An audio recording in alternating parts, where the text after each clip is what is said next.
Hey everybody, welcome to the video. So I'm breaking down the Monday Night Football Showdown slate for tonight on Draftkings. We have a divisional showdown in the NFC North tonight between the Vikings and the Bears, and what should be an interesting game. Only a 43.5 point over-under here, so not really expecting fireworks, but there's definitely some fun players to watch in this game, including Dalvin Cook, Adam Thielen, Justin Jefferson, and Allen Robinson if he's cleared to play. So at least we have that to look forward to from a fantasy perspective, because overall I don't think this game is going to be that impressive. But if you guys find this video helpful in any way possible, please leave a like, and if you're new to the channel, hit that subscribe button. It really helps me out, and I really do appreciate it. Also, YouTube tells me that around 50% of the people watching these videos have not yet subscribed, so if you're a frequent visitor of the channel, or if you're new and you like what you see, consider hitting that subscribe button, because it really does help the channel grow. Without further ado, let's get right into it. Alright, and as always, we'll start with the quarterback position, and up top, we have Kirk Cousins at 10,200. I gotta be honest, I'm not really liking Kirk Cousins on this slate, and there's definitely some negative factors working in his way here. First of all, this is a really tough matchup versus the Bears. I mean, they've been very stingy versus the past. They're 4th DVA versus that this year, and they're only allowing the 5th fewest points per game to the position.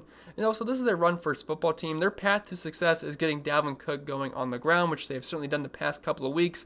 And the Bears are a little bit softer versus the run than they are versus the pass. So overall, this doesn't really set up that well for Kirk Cousins. He's got good weapons to get the ball to in Justin Jefferson and Adam Thielen. There's no denying that. And he's throwing the ball down the field this year with nearly 9 yards per attempt. But the thing is, he's only throwing the ball 26 times per game, only about 230 passing yards per game, and less than 2 passing touchdowns per game as well. And he doesn't really run the ball. So I don't think there's a lot of upside for Kirk Cousins. And with him being pretty expensive, and people are going to want to jam in Dalvin Cook at a very, very expensive price tag, people are going to play Allen Robinson if he's good to go. Also Justin Jefferson and Adam Thielen. So I definitely don't think Kirk Cousins is an absolute necessity on this slate. If this is a main slate, I would have absolutely no interest at all. This being a showdown slate, I'll have some slight flex interest here, but definitely don't think he's an absolute lock for your main lineup. Now, Nick Foles at 9,800. He's actually someone I do like on this slate. Again, he has not been that good this year, but at least he's thrown the ball over 40 times per game this season. And plus, the running back situation for the Bears is an absolute mess without David Montgomery. So now it's going to be Ryan Nall, Pierce, Cordell Patterson, and maybe even Lamar Miller. So good luck figuring out that backfield. So I'm kind of expecting them to be throwing the ball quite a bit in this game. That's something they've done a lot this year. The only bad thing is that if Allen Robinson happens to miss this game, it's going to be pretty ugly. It's going to be a pretty ugly Bears offense, in my opinion. So I'm really hoping that Allen Robinson is good to go, because he should be able to eat up the Vikings secondary. And Nick Foles, again, I don't think he's that good, but he's cheap enough to where he's going to be interesting. And with this being a showdown slate, I'd like to get at least one of these quarterbacks in, and I'd expect this to be a pass-heavy game script from the Bears, just because they're probably not going to have a running back in there that they can really trust for the most part. In their 20th versus quarterbacks, the Vikings are, so it's a good spot for Nick Foles, and at $9,800, I would prefer him over Cousins, because you can get $400 in savings, and overall it's just a better matchup. Then we move on to the running back position, which I think is pretty obvious. It's kind of like Dalvin Cook or bust, to be honest. I mean, a couple of these guys are interesting, but he is just the clear-cut best play on this slate overall. He's really expensive though at $13,600, and he costs nearly $20,000 in the captain spot. But even then, I do have interest, because the guy is just—he's been absolutely amazing. 6 yards per carry this season, over 20 rushing attempts per game, and he has been absolutely off the past 2 weeks. Over 200 total yards in both those games, over 200 yards rushing last week. Now you got to keep in mind there were the two of the easiest matchups you could ask for in Detroit and Green Bay. They both suck versus the run, but the running backs don't normally put up 50 and 40 DraftKings points, so he has certainly took advantage of those good matchups, and he just absolutely blew away expectations. So I like Dalvin Cook here. I don't think that's a hot take or anything. I think everyone's going to try to play Dalvin Cook, but it's just a really expensive price tag. I don't think you absolutely have to play him in the captain spot. You could go with someone like Justin Jefferson, Allen Robinson if he happens to play, or Adam Thielen, and save some money. But at the very least, Dalvin Cook should be in your flex spot tonight. And I know the matchup versus the Bears overall isn't that great, but they are allowing close to 100 rushing yards per game, and they've actually allowed the most explosive runs per game, which is right in Dalvin Cook's wheelhouse. He's got 6 yards per carry this season. He's a capable pass-catching running back. He doesn't do a ton of damage through the air, but when he gets the ball, typically good things happen. We saw him get a long receiving touchdown versus the Green Bay Packers a couple weeks ago, so there's really nothing bad I can say about Dalvin Cook. I don't think you guys need me to tell you that he's a good play, but he is. So I would try to find a way to get him in your lineup. If that means taking a shot at a couple of cheap guys, I would say it's probably worth it. And then after that, we can talk about the messy Bears situation. So David Montgomery is not going to be playing in this game, and obviously Trey Cohen's not either. So now we have a mixed bag of mediocre players. We have Ryan Nall, Artavis Pierce, Lamar Miller, maybe, and then Cordell Patterson, who is not going to show up on the RB list here because he's listed as a wide receiver on Draftkings, but he should be in the backfield as well. And this makes for a really messy situation. And if you want to totally just avoid the situation on the slate, I would not blame you. The only problem is it's a very good matchup versus Minnesota. They are not good versus the run this year. If I pull up their exact numbers, I believe 19th DVA versus the run, and they're 20th versus running backs, allowing 25.2 DraftKings points per game. And they're giving up close to 6.5 catches per game, which is nearly tops in the league, and about 50 receiving yards. So it's a good matchup, but the thing is, it's like good luck figuring these guys out. I would say Ryan Nall's got the best shot for opportunity here. He was the pass-catching running back last week. Dave Montgomery went down. He had about, 5 or 6 targets, caught a receiving touchdown, had 4 catches. So Ryan Nall, I think he's interesting, but the problem is they priced him up to $6,200, and there might be 3 other running backs that could be involved in this backfield.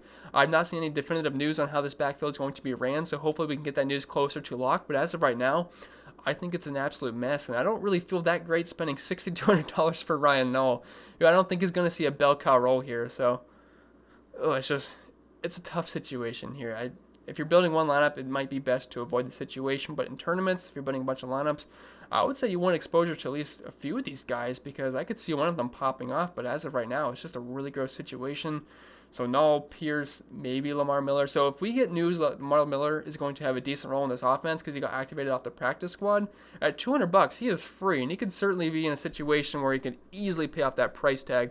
We've saw him have success in the NFL before. I mean, we all know that. He just hasn't played in a while because he tore his ACL about a year ago and hasn't really played actual football since 2018. So it's pretty gross, but if we get news that Lamar Miller is going to have a role in this offense, he's $200, and it's a good matchup, so we're just going to have to keep our eyes and ears peeled for some news on this backfield, because as of right now, it is a pretty gross situation.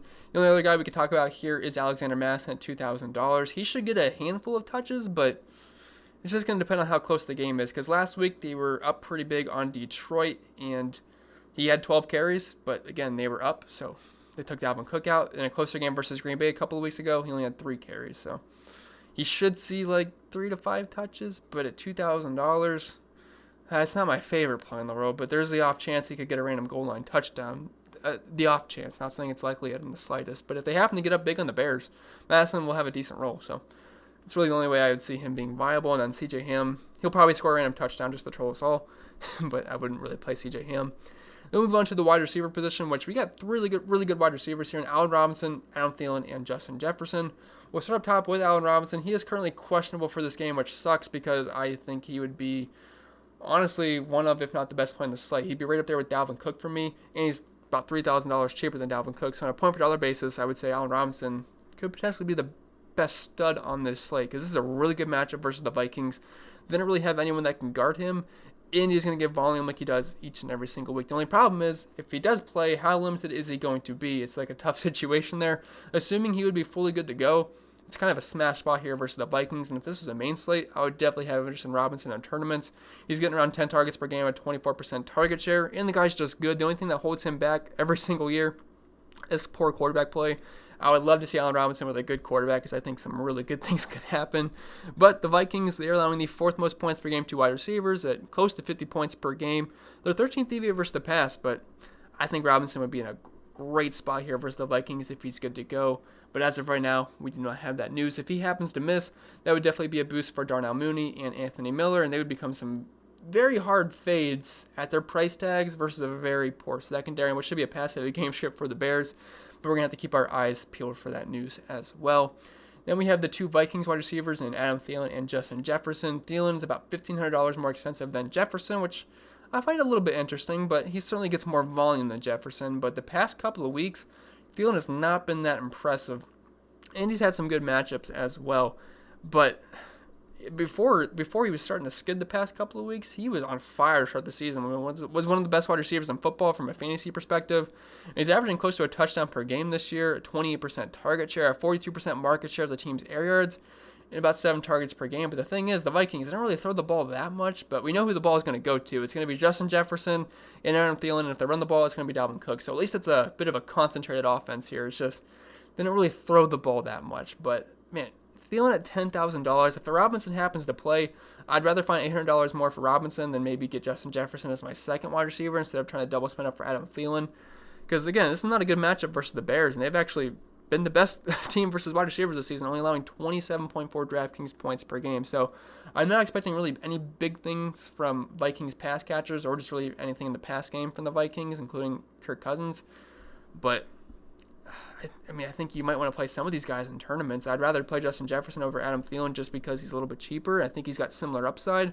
We've definitely seen some big games from Justin Jefferson. I just have a hard time justifying paying $10,000 for Adam Thielen. I think he's the safer play, but again, it's a lot of money for Adam Thielen, especially if I'm going to try to pay up for Dalvin Cook. If you can fit him in, no issue at all. It just might be a bit of a tough fit with Dalvin Cook. Justin Jefferson, I kind of already talked about that, so I'm not going to go too in-depth. It's a really tough matchup, but the guy's been excellent this year. He just doesn't see quite the volume that Adam Thielen does, but he's a very talented wide receiver, and he can certainly make some pretty big plays. Now, Darnell Mooney, 6,600. If Allen Robinson happens to be out for this game, Darnell Mooney is a very, very good play because he's already involved in the offense. But if you take Allen Robinson out of the equation, at $6,600, he probably becomes one of the better plays on this entire slate, because he already gets targets every week. And when last week with Allen Robinson playing, he had 11 targets in that game. So keep your eyes open for the Allen Robinson news, because Darnell Mooney could become a very, very good play on this slate. Cordell Patterson at $5,200. He's kind of in that running back situation. I know he's listed as a wide receiver, but he's going to be in the backfield. He's kind of a gadget player, so he'll see some carries in this game. He'll see some targets as well. It makes him an interesting GPP play at $5,200, but again, very messy situation for all those running backs and running back wide receiver hybrid that Patterson is. And he's not going to be like super involved in the offense anyway, although he's definitely going to see an uptick in usage without David Montgomery on the field. So I do think he's interesting. It's just I don't love it. Anthony Miller at $4,800. If Robinson happens to be out, again, I think he's a very good play, just like Darnell Mooney, but he's about $2,000 cheaper. So he would certainly be on my radar, because if you take a guy with a 24% target share out of the offense, that's got to get redistributed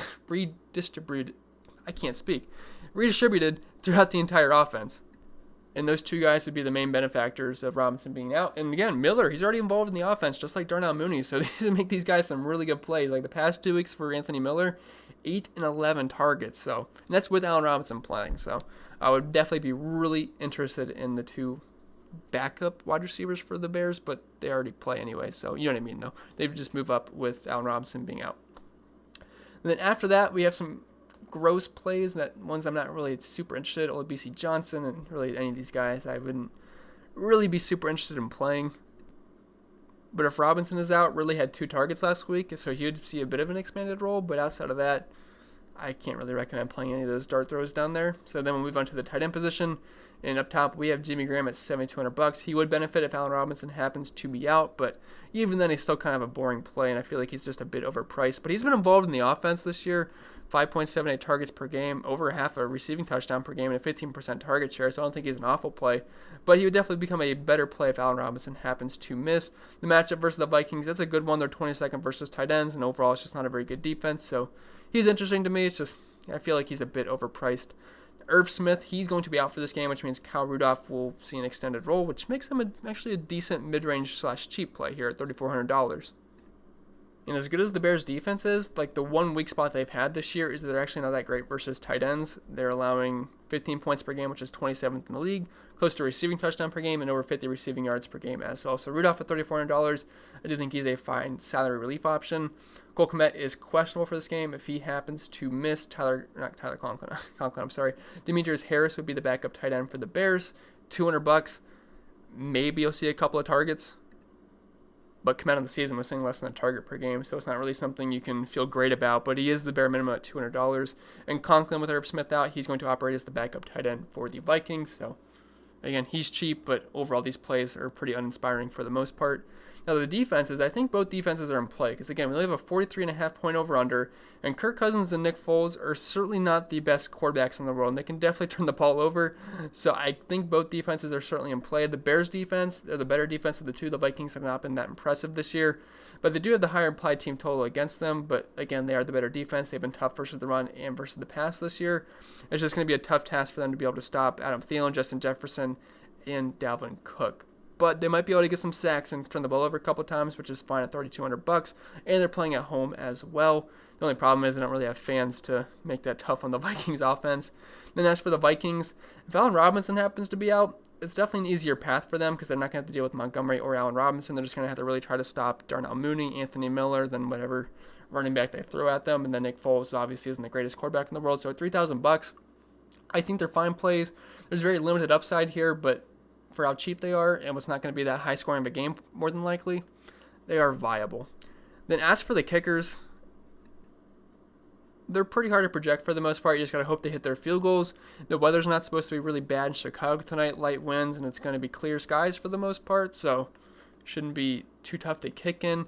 And both these offenses, they might be able to move the ball a little bit, but I can't really see them putting up a bunch of touchdowns, so maybe that makes the kickers come into play, but it's really just a matter of if drives stall and they hit their field goals, because it's like kind of good luck projecting that. If I had to pick one, I would say, I guess Dan Bailey, just because I trust the Vikings offense to put up more points, but again, they're just kickers. So just, if they hit their field goals, they hit their field goals and they become decent value plays, but there's definitely limited upside here. But anyway, guys, I hope this video was helpful. If it was, make sure to leave a like, and if you're new to the channel, hit the subscribe button. It really helps me out, and I really do appreciate it. If you want to follow me over on social media, I'm at Pennell16 on Twitter, cpen16 over on IG, and if you want to help support the channel over on Patreon, links down below for all my extra content. You can get access to the spreadsheet, the Discord chat, cheat sheets, projections, all of that fun stuff. They're all down there. The link down below if you're interested. If not, that's totally fine, and I'll see you guys in the next video.